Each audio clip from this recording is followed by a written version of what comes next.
Hello everybody, and welcome to one of the first of a series of YouTube videos that I will be making about the game Stellaris.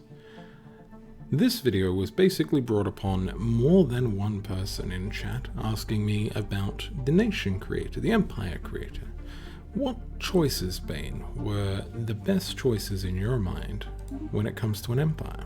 So I figured I'd break it down. Figure I would go in through here, have a quick look around, and see what I can come up with. Now, naturally, appearance doesn't really matter. In fact, generally speaking, about the only choice that there is to make is to not pick something human.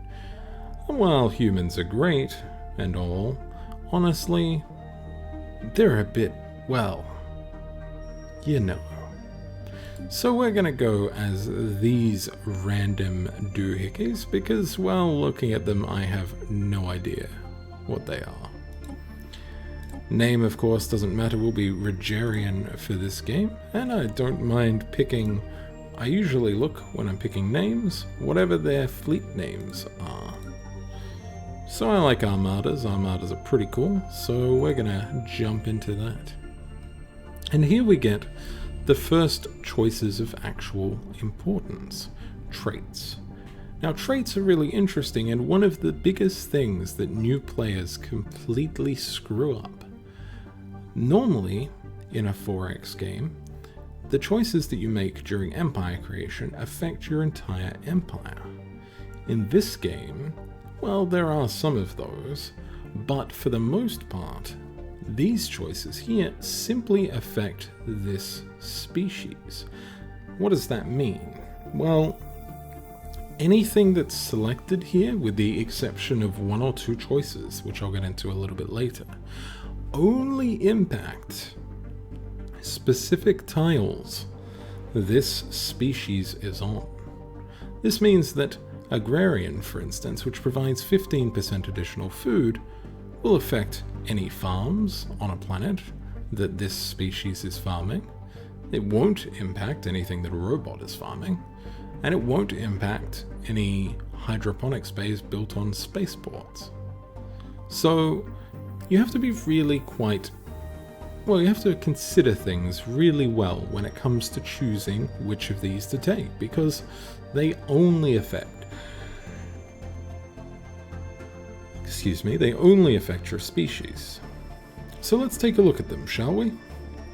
The top three are related to the various currencies throughout the game: food, energy credits, and minerals. Food is usually not something that you're lacking in any way, and if you are, you can get one or two techs to increase your food capability, which will generally outweigh any usefulness a 15% food modifier will give you, especially costing 2 points.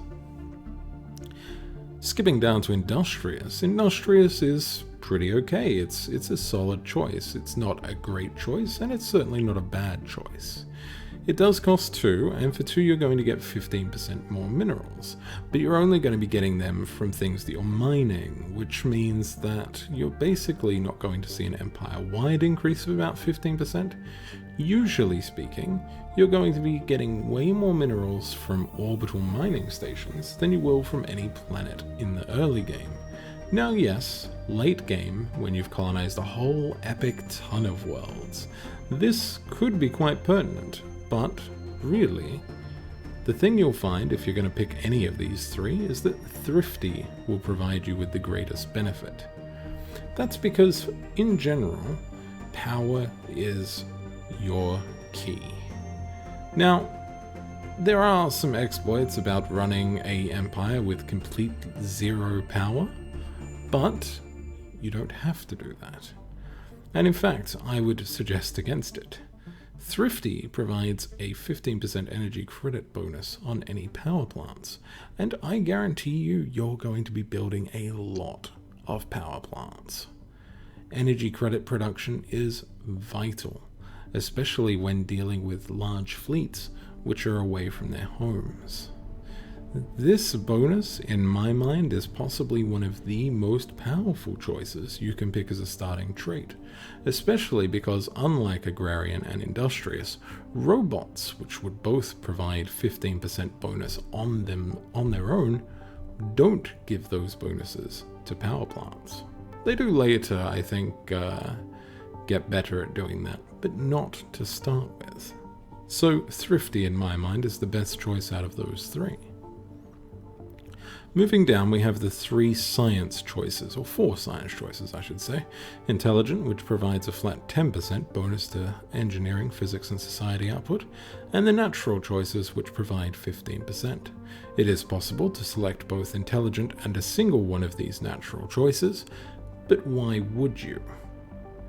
Now, a vast majority of players I've seen have picked these choices, and in my mind, that is a terrible, terrible waste of traits. Remember, these traits will only impact the tiles which this species works, and honestly, you're not going to be doing that much science planet-bound. Most of your science is going to come from orbital research. Okay? Now, there is one exception to this. Natural physicists, for 1 point, might be worth getting. Physics research is the rarest research to find in space, but the most common research to find on planets. If you want to exploit that a little bit more, you could go down the natural physicist tree. Additionally, physics research tends to lead to the same weapons that the Fallen Empires use, so any bonus that you get to physics research will increase the speed at which you can research those Fallen Empire tasty weapons. Now, other research types, engineering and even society, no, probably just engineering. Engineering also gets a weapon of mass destruction down its tree, but the Fallen Empires don't use it. So physics is going to be, generally speaking, the one you're going to want more of. Moving down to adaptive and extremely adaptive. Now, there is a case for potentially going down these trees if you have a species that you really want to keep as your own and genetically pure. You don't want to run any slaves, you don't want to run any robots, you just want to be your species and that's it. In that case, adaptive and extremely adaptive are both fairly okay choices. I would generally state that adaptive is probably the better choice because I don't feel like plus 20% is worth 5 points. Reason being, you're going to be getting buildings and tech that is going to increase your habitability on other worlds anyway, so why go down this particular side of things? Now, adaptivity only really matters on planets 60% or below. Anything above that is pretty much gravy. You don't really need to worry about your citizens being unhappy or unhealthy or any such problems. That doesn't mean that that won't be true later on. Non-adaptive, conversely, isn't really that big a problem, except that it does drop your 60% planets to 50, and at 50% you start seeing some malice to happiness, which can also decrease productivity on your tiles. Not a problem, of course, if you're running robots or something else. Now, the other thing that might make you not want to pick this, and quite happy to pick this, is if you're going to be enslaving other species, or just befriending them and letting them migrate, or building robots, or genetically engineering your species. So think carefully before you select any one of these three. Rapid breeders and slow breeders are very specifically tiered towards your empire's growth, well, your species growth. Now, interestingly, more species you have on a planet, the more growth potential there is. And in fact, you can have multiple different species on a planet, each growing their own independent, more of their species. I don't know what to say there. So rapid breeders gives you a minus 10% growth time, which isn't too bad. In fact, growth can actually be one of the biggest impacts on borders. So if you want to project your borders out quite large, you probably want to have planets with large quantities of people on them or something. So rapid breeders can definitely help with that. There is a reason not to take rapid breeders, and that is every particular member of your species, or any species that you have above 10, will provide a -2% tech penalty. So you might be really not wanting to go down the rapid breeders idea after all. Slow breeders, of course, therefore might give you a bit of a bonus, but honestly, I feel like these are better off left alone. Talented, quick learners, and slow learners all have to do with leader experience. Talented gives you a flat bonus skill level, whereas quick learners and slow learners talk about the rate in which you gain experience. Talented is worth 2 points. Well, I feel it's worth 1, at best. The reason being is that a +1 leader skill level is of basically no benefit. There's very little difference between, for instance, a 5-star, level 5 general and a level 1 general in battle. Statistically, very little change. There is next to no difference between a level 5 scientist and a level 1 scientist. The only thing in which leader levels really massively matter for are anomalies, and also the bonuses to happiness that a governor provides. Outside of that, there really isn't too much pertinent bonuses that additional skill levels give. There's also a downside to starting with additional skill levels. Every time you level up, there is a chance, a very slim chance, that an event will trigger if you don't already have the maximum amount of skills. And that event can either give you a positive skill or a negative skill. Most of the time it's going to be positive, but sometimes it might be negative. And those positive skills can be pretty darn good. So talented strips you of one of those options, whereas something like quick learners speeds up the frequency in which you would gain those options altogether. Slow learners, conversely, would slow that down. So I feel like quick learners is the better of the three here if you're going to be picking it, but honestly, even slow learners isn't a huge problem, although it can impact how fast you can research tier 4 and 5 anomalies. Strong, very strong, and weak impact your army damage, armies being what is actually physically going down to a planet. Now, if you're thinking of getting into a lot of ground fights, you're going to find that these might be of use to you. But honestly, you probably don't need them. Hear me out. When you're bombarding a planet, if you bombard it all the way down to 0 fortification, then your units will do double damage to the enemy. Okay? So at that point, this very strong thing, which has 4, is really only giving you plus 40, whereas something like bombarding a planet all the way down is giving you plus 100%. Do you really need that additional 40% at that point, or is it basically superfluous? The 10% minerals isn't too bad, but I mean, you could, of course, go and get Industrious for 15%. And there's no way to grab both Industrious and Very Strong. Well, at least not without genetic modification. Now, Strong by itself for 1 point is probably not too bad. A little bit of extra army damage can sometimes come in handy. It's worth pointing out, though, that honestly, the tooltips which tell you whether or not you would be successful with your army don't ever bring into effect damage, and they don't ever contemplate the fact that you're probably going to continue bombarding it after the troops have landed. So that gives us with weak. Weak is possibly, in my consideration, the second best negative trait to pick. If you're choosing a nation and you want an empire and you want it to have a species that gives it some bonuses so that way you can take other some bonus points so you can take other traits, go for it. This is going to do next to nothing.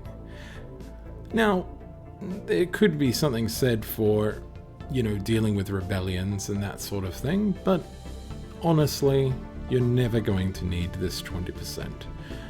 Attachments and, the better increases in technology will all provide you with units that are far superior to anything that can be provided with a straight bonus like this. So, honestly, don't worry about it. If we scroll down, we have Nomadic and Sedentary. Now, both of these are basically, how to put it? Well, Sedentary is the best choice, flat out, if you aren't playing a game where you're going to be migrating and resettling. If you don't care about your species migrating through to other planets, and you're not really going to resettle them that much, take this, just do it. It's basically free bonus points. Go for it. It's not going to do anything. There's nothing bad about taking this whatsoever, so just do it. It is the best choice for a negative trait. Now, Nomadic is generally only a bonus if you're basically going to be running a species that is sort of happy wherever it wants to be, and you're going to let your species migrate, but you're not really going to, micromanage stuff too much. Then maybe Nomadic isn't too bad. Next up is Communal and Solitary. Communal +5 happiness isn't a bad choice, and honestly neither is Solitary. They both have bonuses in their own way. Solitary, of course, giving you this additional trait point. Now, that being said, you're probably not going to need 3 additional trait points, but if you do want to get, there's only one 5-point thing, if you do want to get extremely adaptive, then you might contemplate Solitary as your next choice.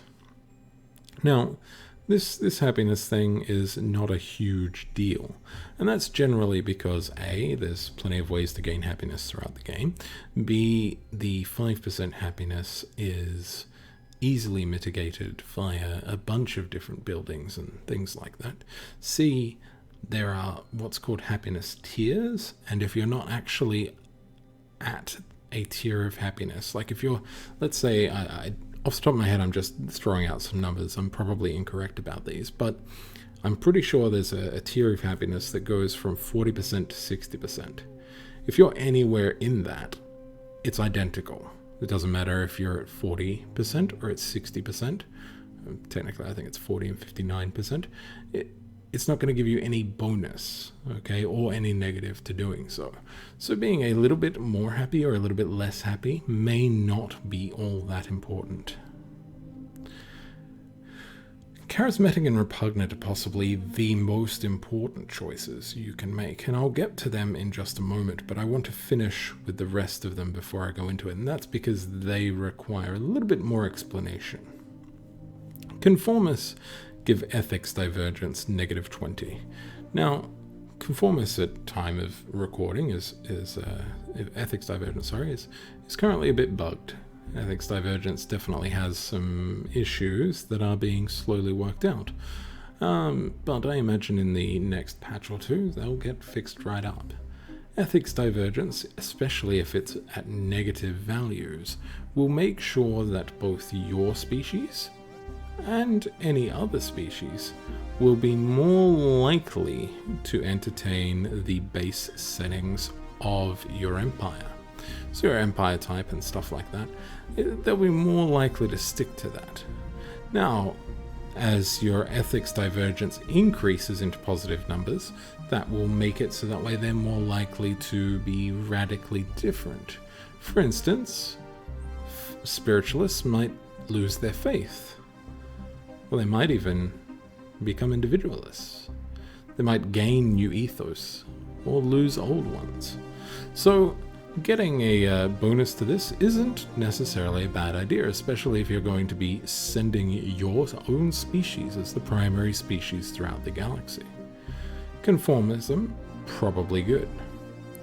Next up is Venerable and Enduring, and I personally feel Enduring is possibly one of the most important choices. The best trait perhaps to pick, full stop, end of story. Enduring provides a leader lifespan of plus 30 years. It doesn't seem like a big deal, but that means that there's 30 years on average between you needing to spend more influence getting more rulers. Okay? There are a couple of situations where Enduring and Venerable aren't useful. And that's if you're choosing a government type, which provides you with a oversized ship or an oversized station per ruler life. In that case, you might want to actually not have one of these. You'll notice that there isn't a negative version of this that has less lifespan. I feel like that's because they had people in playtesting use those government forms specifically to churn out as many of the increased ships and increased stations as they could. Certainly something to think about.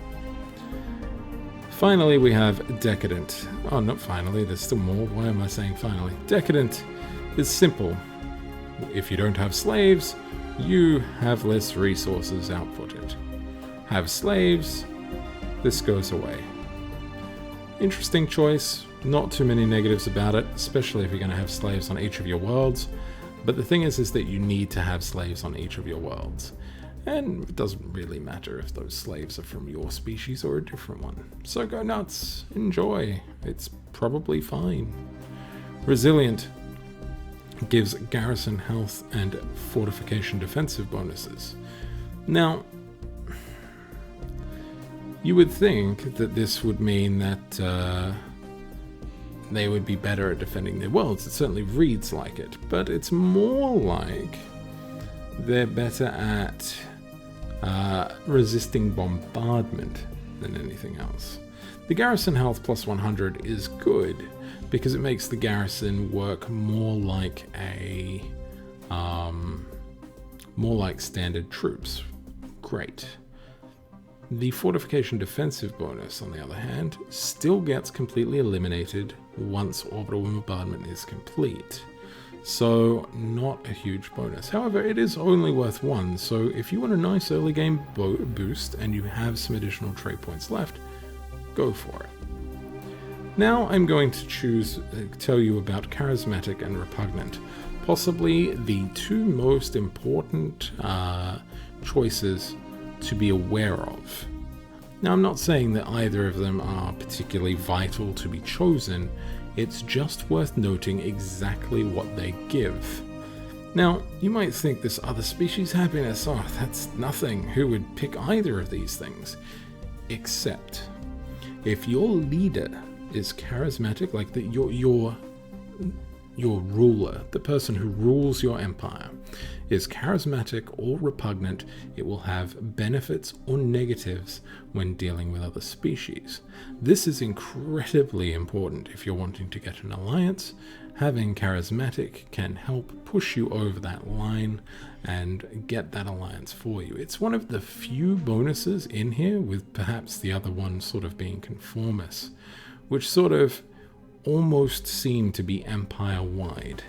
Conformist, you know, if all of your stuff are conformist, then everywhere they are, they're more likely to stick to the government ethics, so it's great.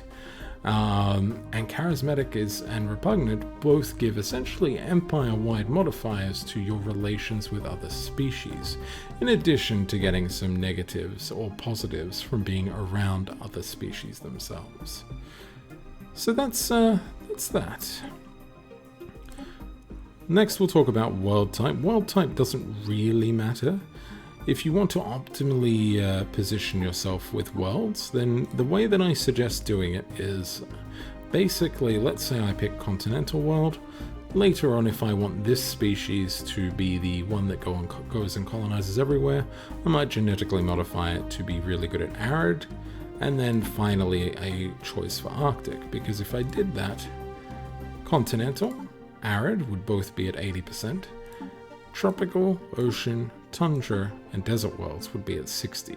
Now I would have to micromanage the species that's good for these three and the species that's good for these three, but that would be fine.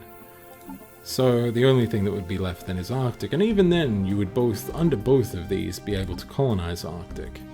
The only thing that you couldn't really do is get any decent percentage on it. So you'd do one last genetic modification for Arctic, or you could just ignore them. Honestly, you don't need to spend too much time on any worlds. Now, I haven't personally found too much of a difference between the worlds themselves. They generally don't seem to have any additional benefits in any way, shape, or form. I haven't found that certain worlds are more likely than other worlds. I haven't found that certain world types are better at producing certain things. That doesn't mean that they're not true, just I haven't noticed it. However, there is one thing that is probably worth pointing out here on this screen. Starting solar system. I would almost always choose solar system regardless of what settings I've set up elsewhere. This helps mitigate the random starts which are inherently part of Stellaris. Your starting system might contain 4 celestial bodies. It might contain 30 celestial bodies. It's unknown. Sol System Start provides you with a specific number of celestial bodies every time you start, and it's in the above average range as well. It's better than what you're generally going to find flitting from system to system, checking those independent systems for new and interesting things. So I will almost always choose this. In addition, it provides you with 2 additional things, Alpha Centauri and Bernard Star, as additional locations close by you. Those locations as well, I think Bernard Star's a little bit below average, but Alpha Centauri is well above average. Might be the other way around, but basically, this, in my opinion, is a significant advantage over your average player. Choosing your cities doesn't matter, and next we'll get to your ethics. So, ethics are really quite interesting, but I feel like the biggest thing that they do is provide you access to governments, and it's perhaps difficult to figure out sort of which ethics are going to be pertinent for you. I would suggest choosing the government type you want first, and then focusing on your ethics next, unless of course you're doing some kind of role-playing experience. It's worth noting that many ethic choices will impact certain choices that you can make throughout the game. For instance, being militarist unlocks the orbital bombardment full option. Being collectivist unlocks the ability to purge. Many of these particular ethics types will have a massive impact in the game. There are numerous events which only give you benefits if you are of certain ethics types. So it's worth paying attention to and trying to fit in what you can here and understand all of the choices that you can get there. I'm going to be doing a bit of a breakdown on exactly what benefits each and every one of these can get event-wise a little bit later on. Let's move over to governments for now, and then we'll hit up ethics. So, military dictatorship is not too bad. The naval capacity of plus 20% is not too shabby at all, especially early on. It gives a massive bonus early on. And eventually, remember that when you get advanced government forms, these bonuses are doubled. So your naval capacity is essentially given 40%, which is almost an additional half again. So you can get a naval capacity quite high quite easily. It also has negative ship upkeep, so while you're moving your ships around, they're not going to be costing you as much. Both of these things, naval capacity and ship upkeep, are the main reasons why you're going to hit walls. You're going to hit bottlenecks of resources because you're running too many ships, or you're going to be running the bottleneck of I can't build any more ships because I'll go above naval cap. So this provides you with a pretty good choice. Now, it does have election upon death, which in my opinion is the weakest of the three. All of these types do have that. I generally consider it not to be too great, so... but that's fine. Military Junta, on the other hand, holds an election every 40 to 50 years. Now, these elections, of course, will have, and this is the same for all of these middle row, will have their positive bonuses and negatives. You'll be able to select their traits and sort of try and influence any specific ruler that you want. I generally find these ones to be pretty good because they will often give you fairly reasonable chances to get new and interesting ruler traits, which are very important. Now, Military Junta provides you with a minus 10% ship cost and a minus 25% ship upgrade cost. That second one becomes important. Two reasons. Reason number one is that ship upgrade cost is directly tied into how fast your ship actually upgrades. I believe this to be the case. So the cheaper the upgrades are, the less time they take to do. So that's great. There's a bit of a bug you can do right now, which can get you sort of free ship upgrades, I think. Or at least very cheap ship upgrades. So if you're going to use that exploit, it's something you could do. The other thing is that you get upgrades later on, like science and stuff later on, which also helps your ship upgrade cost, plus ruler traits, which also impact that as well. You can get your ship upgrade costs down quite significantly, to the point where it becomes, well, much cheaper to upgrade ships than build new ones. And lowering your ship cost is, of course, quite beneficial as well. Now, overall, I don't think it's as good as Military Dictatorship, but it's not shabby. Especially when that gets doubled to 50% ship upgrade cost. I want to see if I can get that ship upgrade cost down to minus 100%, but I don't think there's any particular way of doing it. Military Republic, well, let's talk about Republic types, or the ones where you have an election every 5 years. These are, in my opinion, the best government types, generally because they give you massive amounts of influence gain at regular intervals, because you will be completing each of these rulers, potential rulers, will have a mission that they want to accomplish. They might want to build 4 more military stations, or 4 more mining stations, or, you know, they might want a law change, or something like that. And providing them with that will give you a bonus amount of influence, usually between 100 to 150 or so. And you get that every 5 years. And that's not too bad. The bonuses as well are generally pretty good. Whilst army upkeep isn't a huge deal, ship upkeep is. I mean, and it's double that bonus of what the Military Dictatorship has, eventually going to minus 20%. War happiness is basically really kind of cool. While you're at war, every single thing you have that is affected by happiness will get an additional 5% of it. So, not bad. Double those, and you get some pretty decent choices. Theocratic Republic is, well, kinda lame. Core sector planets aren't too bad. You do eventually get a repeatable tech to gain additional core sector planets. And ethics divergence, well, you've heard what I've said about that. Doubling this doesn't really provide you with any huge benefit, so I'd kinda give this one a skip. Theocratic Oligarchy, kind of the same thing. It's got that ethics divergence, but this time we have a leader recruitment cost of minus 15%.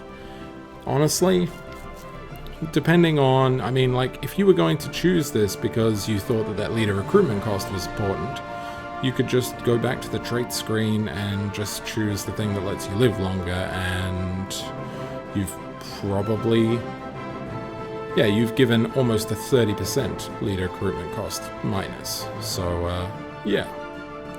Divine Mandate, however, becomes one of the more interesting choices. Slavery tolerance plus 50%, and remember that these things get doubled. You can actually get to the point where you have over 100% slavery tolerance, at which point your species are actually really, really, really happy to have slaves around. So that's pretty cool. If you're going to be going down slaves, Divine Mandate is possibly one of the best government types to have. It's a pity, however, that the Tomb Monument building is basically useless. Direct democracy? Well, it's basically like Theocratic Republic, except it's a direct democracy. Now, whilst I personally, politically speaking, find direct democracy to be one of the best government forms that exist in our world today, in this game it doesn't really provide a huge benefit. I also haven't seen, a couple of people have suggested that there are like specific events that happen with direct democracy that were cool. I haven't seen them. Science Directorate is probably going to be one of the ones that a lot of people are going to pick, and for good reason. Additional research alternatives provide bonuses to the choices that you can make throughout the game. If you're wormhole tech specifically, getting Science Directorate might be really important. I have had a game where I was unable to get additional wormhole technology to increase the range of my wormholes, and was eventually trapped in on all sides by enemies and unable to explore.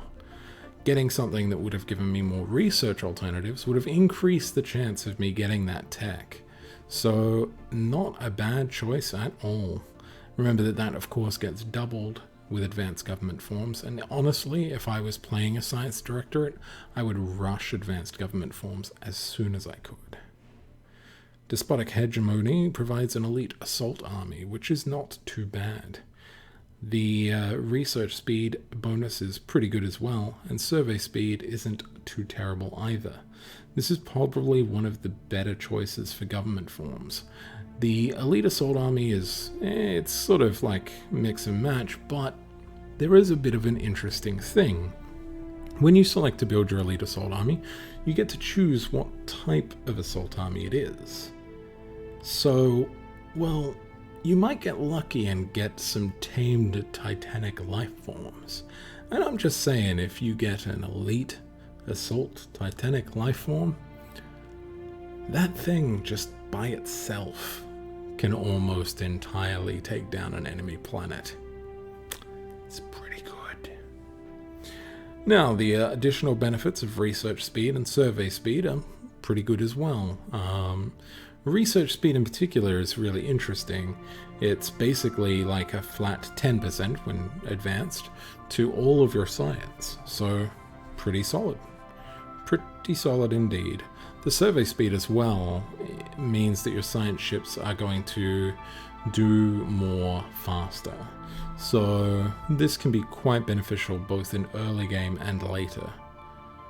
Moral democracy is a flat happiness boost that, if combined with other happiness boosts that you can find throughout the game, can provide you with mass amounts of happiness to the point where, well, everyone's really damn happy. I've seen moral democracy players take over an enemy empire and had them happier than they were under their direct empire rulership. So this definitely has potential. Peaceful bureaucracy is probably, to be honest, pretty meh. Leader pool size +1 isn't terrible. It lets you get a few interesting choices, and when you're searching for that specific scientist with that specific bonus or that specific leader, you know, you can get some bonuses out of this. However, the rest of it is, well, pretty meh. Enlightened monarchy. I don't know what the special park building does. I haven't ever picked this, and for good reason. It gives less core sector planets than anything else. It's one of these rules until death things.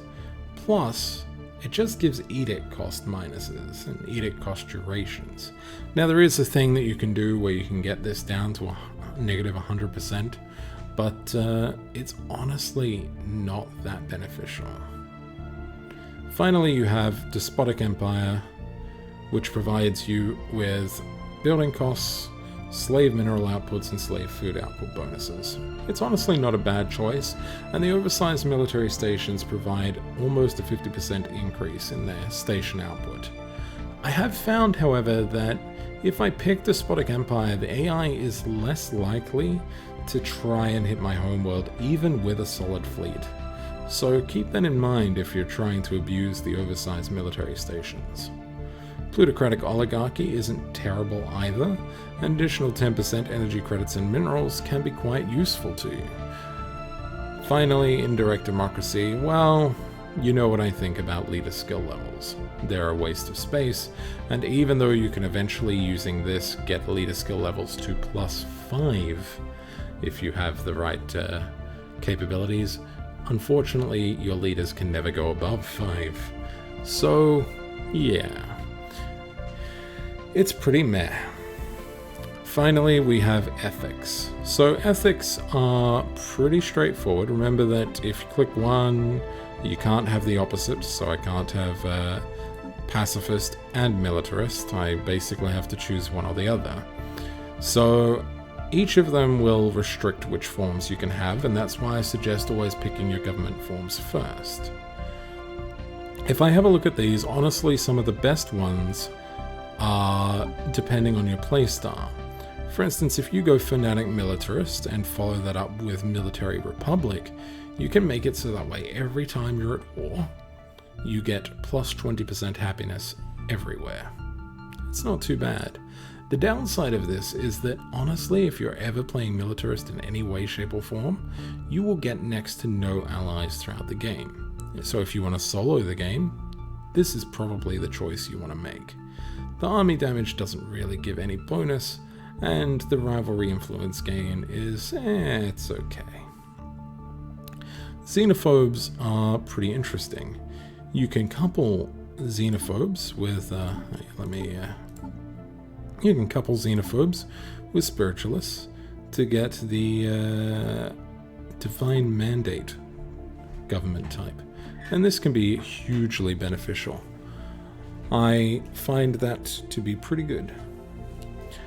The alien slavery tolerance, when combined with this happiness and this generic slavery tolerance, can provide it so that way whenever you enslave aliens, your people love you for it.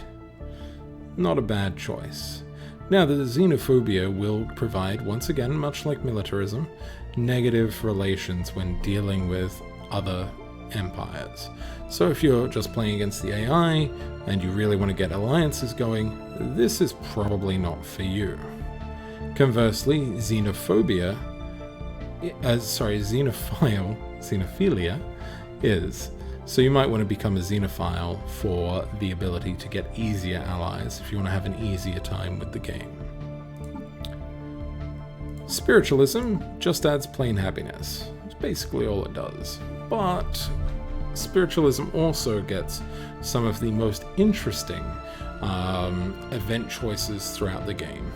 If you're really interested in a flavor-filled playthrough, spiritualism isn't too terrible. It's going to give you a lot of interesting choices and flavor text when going through the game. So, and the 10% happiness isn't bad, especially when it unlocks many of the best government types available. Individualism is a flat bonus energy credit gain across the entire nation. If you are, honestly, you don't mind too much about your various, if you were going to go robots, let's just say this, if you were going to go robots, this is what you want. Because honestly, the bonus energy credits will deal with the fact that robots cost energy maintenance. The slavery tolerance, well, you're never going to have slaves, you've got robots, right? And your ethics divergence isn't going to really matter. I mean, yes, they do get, like sentient AI does have ethics and stuff like that, so if you, but by the time that becomes important, it doesn't matter anymore. Like, by the time you get that, ethics divergence is whatever, it doesn't matter. Collectivism is similarly pretty darn good as well. If you were going to choose between, if you were going to do this choice for divine mandate, this is pretty much the other thing that could really work for you. This gives a bonus 200 slavery tolerance, and in fact, I mean, you could even, in theory, run all three of these, as well as divine mandate, for some huge slavery tolerance gains, if you were a slaver person. The food consumption minus 10% is basically irrelevant, but collectivism does unlock the capabilities for purging. So if you want to remove pops from planets forcefully, that's what you're going to really want to do. Materialism is your science, guys. If you really want to build a tall empire, you want to get lots of science, running materialism along with something like despotic hegemony or a science directorate is going to be giving you the best benefits there. This empire type is generally pretty good as the game goes on, especially if you know how to manage your tech malice for additional population. Finally, we have pacifism. Pacifism is okay. If you want to really sort of increase your capability for friends and friendorations and friend buyers, this is going to be where you're going to want to go. Pacifism is generally considered to be one of the easier government types to get allies with, along with xenophilia. It also has, the moral democracy, which is none too shabby either. And that's basically it. Honestly, most of the rest of the choices don't really matter. Each of these weapon types has their own bonuses and negatives. Missile weapons, generally quite strong early game, but the thing is that point defense nullifies them, and eventually you're going to get torpedoes, which you're going to get no matter which one of these you pick. Projectile weapons are really rapid, fast-paced things that can pack quite a punch. They're really good at dealing with shields, and I find them to be massively beneficial at tearing apart enemy fleets, especially if you're dealing with missile weapon guys. Energy weapons, though, are generally speaking the one that you're going to want to go down most of the time. Whilst it does mean that they require more energy themselves, generally speaking, they do provide you with access to the endgame weaponry down the physics track. The other two weaponry choices, of course, coming down the engineering track.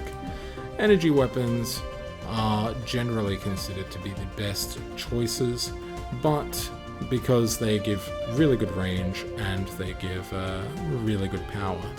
But of course, they require a lot of power to use. FTL methods, well, hyperspace can be really limiting if you get really unlucky with your galaxy layout. I don't suggest ever picking hyperspace if you're running with any advanced AI starts, because those advanced AI can actually cause you to not be able to move out of your home systems at all. But if you're not running that, hyperspace travel can be really, really good, especially against AI. It's super fast, it's really, really powerful if played in the right hands. Warp travel is slow and sluggish. It currently has an issue where if you're spooling down the drive, so you arrive at your destination, your drives have to cool down, they will basically get to the point where they don't, where you're not actually engaging any enemies while you're doing that.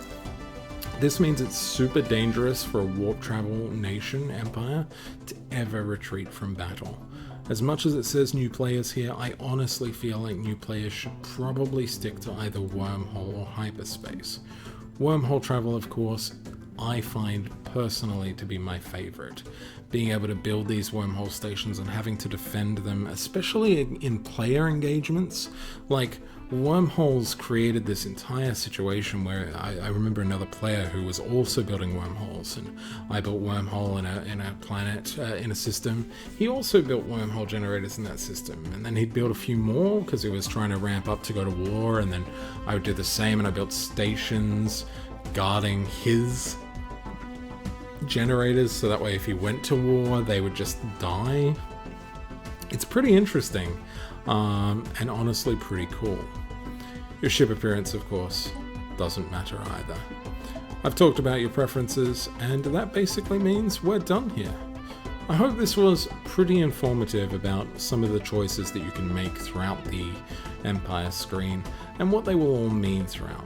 We will go into a little bit more detail with ethics in another video, where I'm going to break down each of the event choices that will get you bonuses for having chosen specific ethics. Thank you very much for watching, and yeah, I hope you enjoyed.